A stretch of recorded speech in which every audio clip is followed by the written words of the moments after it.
주님께서 여러분과 함께 또한 사제의 영과 함께 마테오가 전한 거룩한 복음입니다.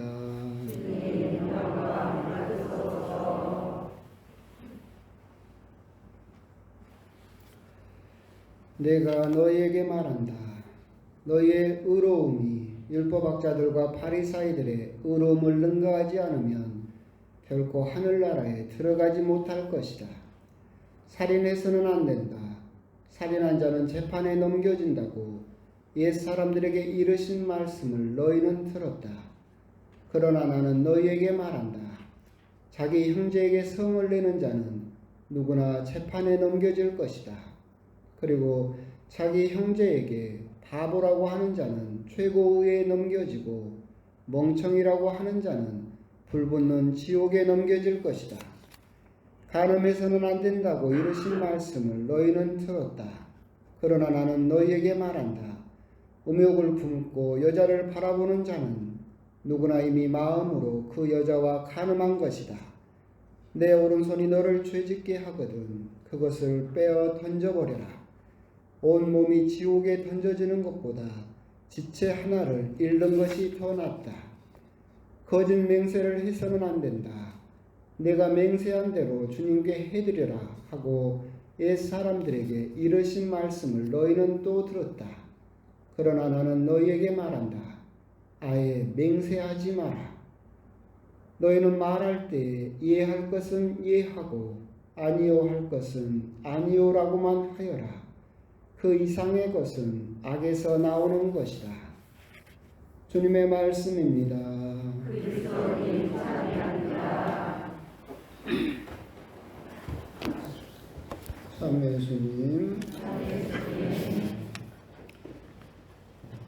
창문 너머로 보기에는 완연하게 봄처럼 보이는 연중제 6주일입니다. 오늘 처음 뵙는 분들도 계시는 것 같고 또 이렇게 보고 있으면 우리 성당은 이제 조경도 지난 가을쯤에 해가지고 심을 때도 그냥 다 죽은 것처럼 보였는데 이제 앞으로 우리 성당은 이뻐질 일만 남았습니다.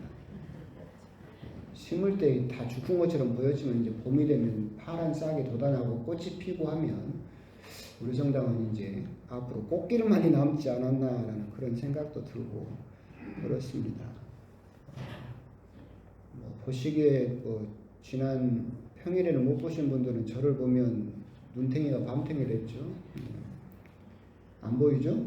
그럼 된 거예요. 넘어졌어요? 살다 보면 그러기도 하고 저러기도 하고 그렇죠. 오늘 복음은 마테오 복음입니다. 늘상 드리던 말씀을 다시 드릴 수밖에 없는데 예수님에 대해서 직접적으로 전해주는 책은 복음서이고 복음서는 몇 권입니까? 맞다. 너무 겸손해하지 말고 몇 권? 네 권. 그 정도는 다 아시잖아요. 그 중에서 요한복음을 빼고 공관복음서는 몇 권이에요? 3권입니다. 마테오, 마르코, 루카. 가장 먼저 쓰인 것은 마르코고 마테오와 루카는 비슷한 시기에 쓰였어요. 그래서 공통된 관점으로 쓰인 복음서. 그럼 또 물어볼 수 있겠죠. 그러면 그 합쳐버리지 뭐 한다고 3권씩이나 가지고 있느냐. 옛날에는 실제로 그걸 합쳐버린 사람도 있었어요. 뭘 모르고. 공관복음서는 공통적인 관점이다라고 하는 것은 예수님께서 해안가보다 더 낮은 갈릴레아에서 시작하셔서 예루살렘으로 한 번 올라가시는 그 여정, 구도가 같기 때문에 공관복음서라고 하고는 있지만 세 복음서가 중심 주제로 다루는 주제는 서로 다르기 때문에 복음서가 따로 그렇게 존재한다라고 말씀을 드렸죠. 마르코 복음에서는 예수님에 대해서 전달을 하고 있고 여러분에게 알려주고 있지만 마르코 복음에서 중점을 두고 여러분에게 알려주고자 하는 예수님은 순환받는 그리스도예요. 즉 구세주께서 그리스도께서 이 세상에 내려오셨지만 사람들은 알아보지 못하고 그분을 박해했고 순환은 채찍질을 했다. 그래서 죽음을 당하게 했다. 그렇기 때문에 마르코 복음에서는 메시아 비밀 사상이라고 해서 예수님의 정체에 대해서 어디에서도 말하지 말라라고 하는 비밀에 대한 함구 명령이 마르코 복음은 계속해서 등장을 하게 되고 예수님의 그 정체, 너희들이 모르고 박해했던 그분이 실제로는 그리스도이시다라고 하는 것이 예수님의 십자가 상에서 백인대장의 입을 통해서 저분은 참으로 하느님의 아드님이셨구나라고 하면서 예수님의 정체가 결정적으로 드러나도록 그런 구도가 짜여져 있는 게 마르코 복음입니다.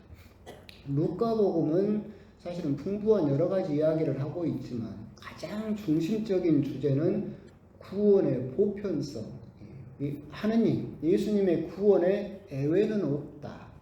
여자이건 어린아이건 죄인이건 창녀건 세리건 그 누구도 예수님의 구원에 예외는 없고 모든 사람이 구원으로 다 초대되었다.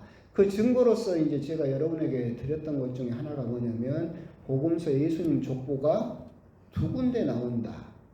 마테오 복음과 루카 복음에 나오는데 여러분들은 마테오 복음은 예수님의 족보가 어디에서부터 시작하냐면 아브라함에서부터 시작을 하고 루카 복음은 예수님의 족보가 아담에서 시작을 해요.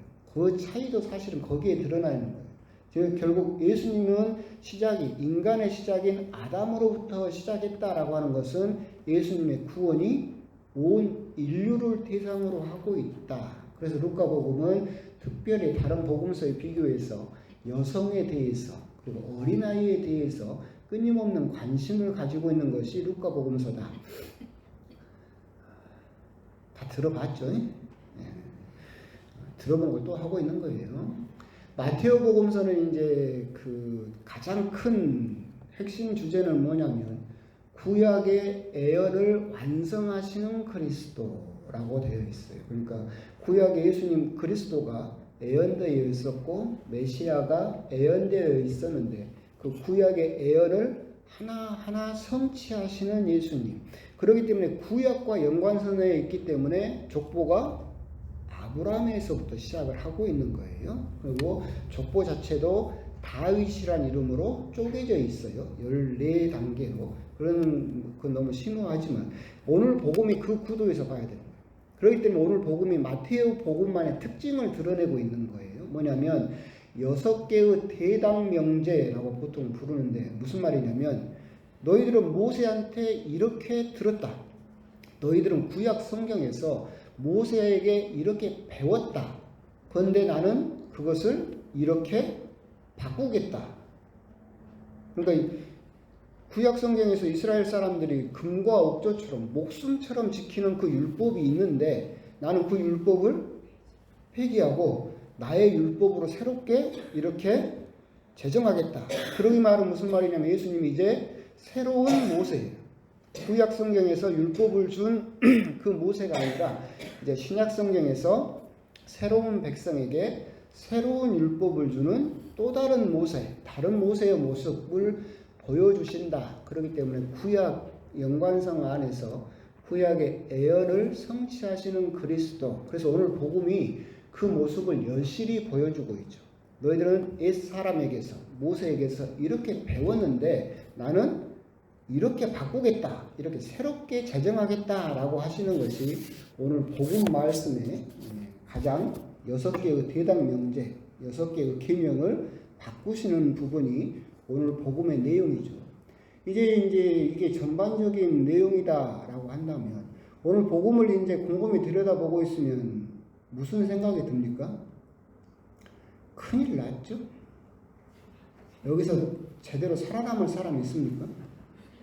아마 예수님이 이 율법대로 하면 남자들은 전부 눈 다 뽑아야 될걸?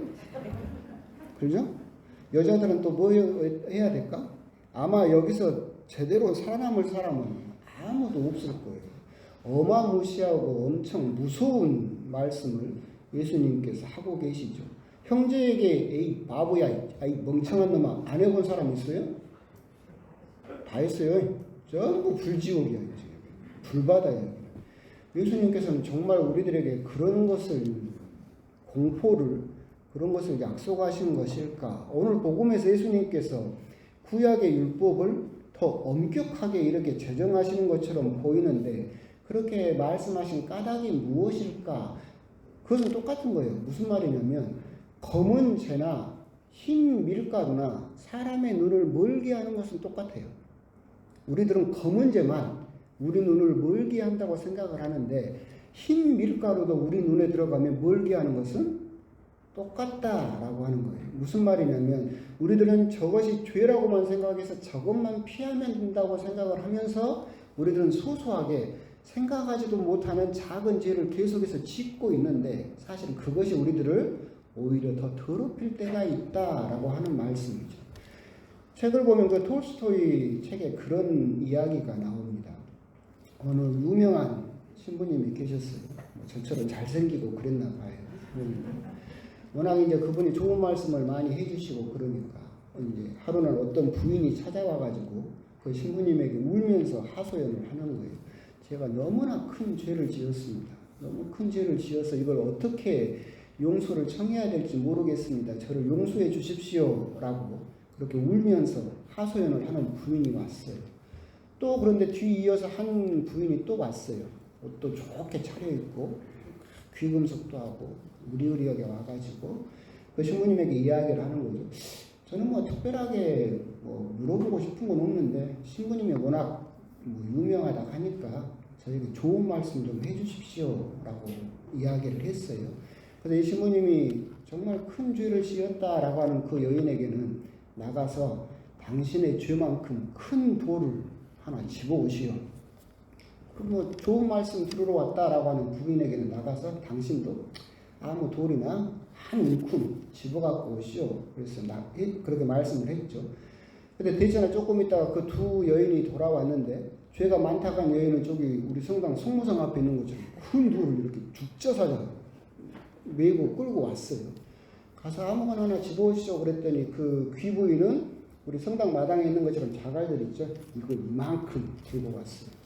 그 신부님이 딱 한마디 하셨어요. 다시 제자리에다 갖다 놓으시오. 여러분이 생각을 해보세요. 이 돌을 제자리에다 갖다 놓을 수 있어요? 이 큰 돌은 내가 어디서 집어왔는지 얼마나 힘겹게 집어왔는지 알아요? 몰라요?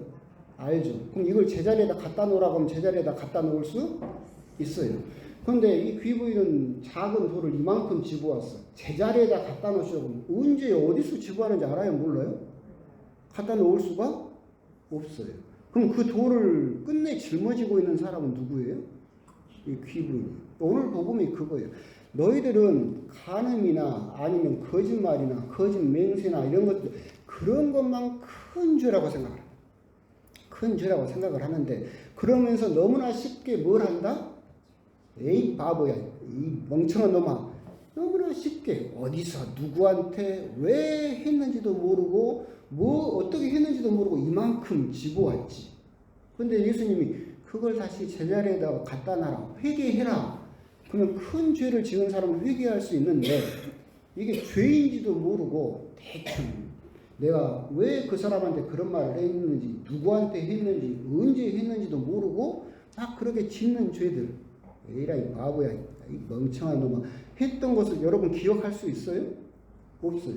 그래서 그건 죄라고도 생각하지 않기 때문에 뉘우치지도 않아요. 그럼 나중에 하나님 앞에 가면 남는 돌은 뭐밖에 없어요? 요거. 내가 언제 지었는지 왜 지었는지도 모르는 그 돌은 나에게 계속해서 남아있게 된다. 오늘 복음은 예수님께서 너희들 눈을 다 뽑아버리겠다. 너희들 팔을 다 잘라버리겠다. 그런 뜻이 아니에요. 너희들은 이것만을 큰 것만을 죄라고 생각을 하며 그것만 뉘우치면 된다고 생각을 하고 있는데 아까 말했잖아.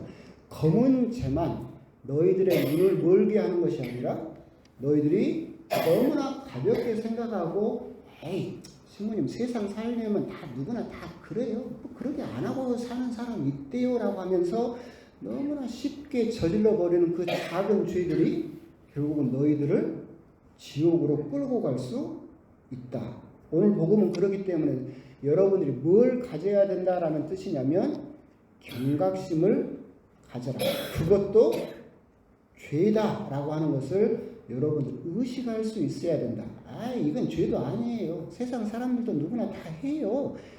이렇게 안 하고 어떻게 산대요? 라고 하면서 너무나 쉽게 바보야, 멍청아. 아니면 너무나 가볍게 지어버리는 죄. 그것이 결국은 우리들을 불지옥으로 끌고 갈 수 있다라는 경각심을 가질 필요가 있다라고 오늘 복음을 받아들이시면 되겠습니다. 그래서 우리가 오늘 복음을 묵상하시면서 그냥 이런 것도 뭔 죄예요? 라고 생각하는 것들을 꼬치꼬치 따져가지고 하느님에게 아이고 죽을 죄입니다 라고 보고하라 그런 건 아니고, 그런 거에 대해서 이것도 내 잘못이구나 라고 하는 거, 그런 부분에 대한 인식, 죄에 대한 그런 두려움, 죄의 의식을 한번 가져보실 필요가 있겠다라고 하는 점, 그런 점에 대해서 한번 곰곰이 또 묵상을 해보시기 바랍니다.